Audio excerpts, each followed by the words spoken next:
Drones are reshaping how we live and work, soaring over forests, rivers, and mountains, reaching what we once couldn't.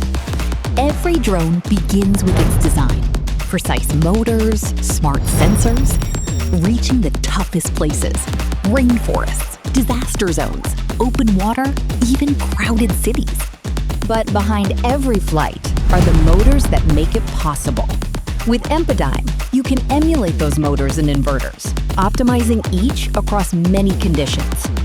Inside, the motor spins in smooth motion, driven by a high-speed inverter.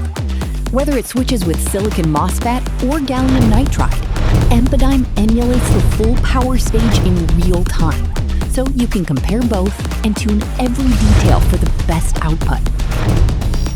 And it all comes together in one connected platform. It begins with PowerHIL Studio, the real-time Hill core, configuring, controlling, and testing your power system with FPGA precision. Next, DroneSim Studio lets engineers model and refine drone propulsion dynamics, validating designs before touching physical hardware. And the Simulink block set bridges your models straight to real-time hardware. Deploy from MATLAB and Simulink, then test instantly. Together, these tools link the test bench to the drone itself, where each emulation module connects to and drives a real motor in real time. From first model to final motor, Impedyme closes the loop, validating real-world performance before a propeller ever leaves the ground.